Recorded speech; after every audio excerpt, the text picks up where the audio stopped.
Hello producers, and thank you for taking the opportunity to view my video. My name is David Glickman, and I am the sole owner of the Vermont Butcher Block and Board Company. Let me start by saying how I ended up here in Vermont. About 10 years ago, my wife and I were living in New York City. We had one child. We had two more on the way.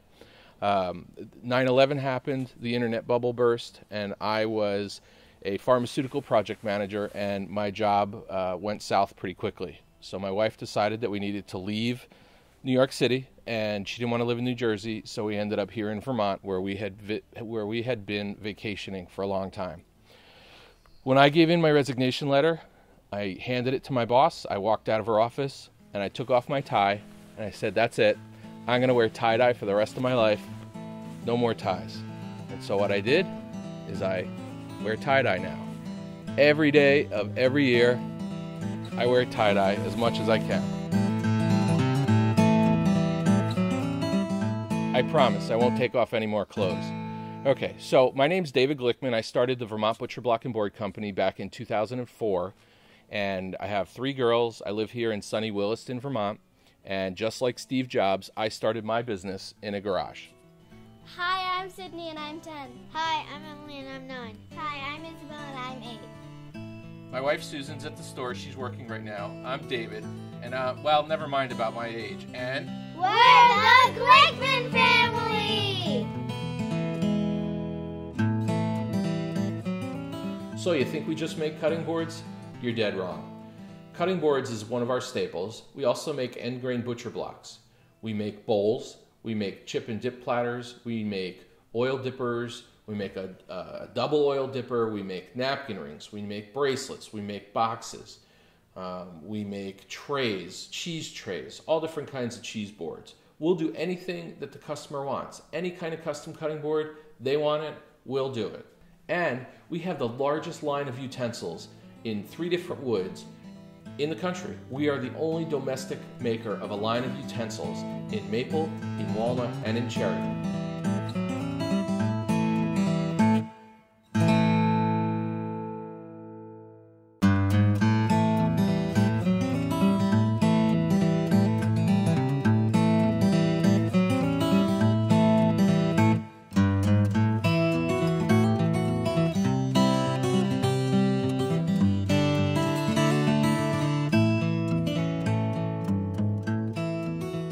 Welcome to sunny Burlington, Vermont.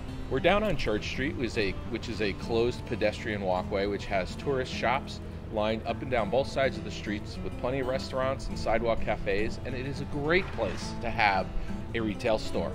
Over to our side is our Vermont Butcher Block and Board Company store. It's our first retail location, and we do a ton of business out of our store.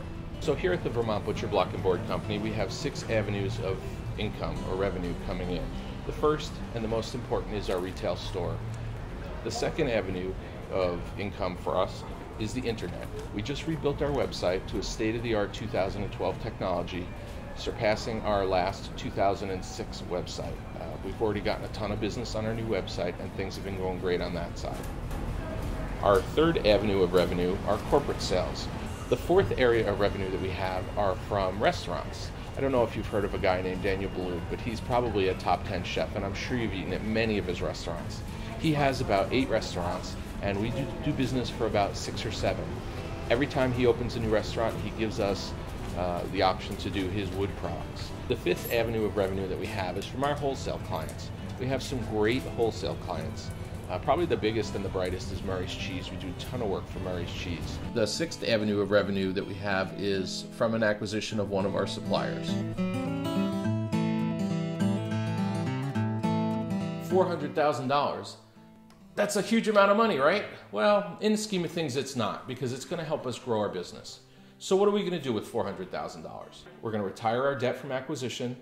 We're going to lease some new space. We're going to upgrade some equipment. We're going to take our products national, and we're going to build inventory.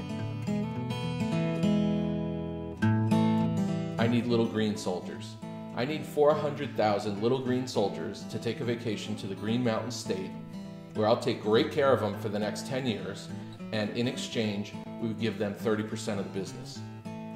Over the next 10 years, we're going to grow the business to a $10 or $15 million company, and then my exit strategy is to sell the business.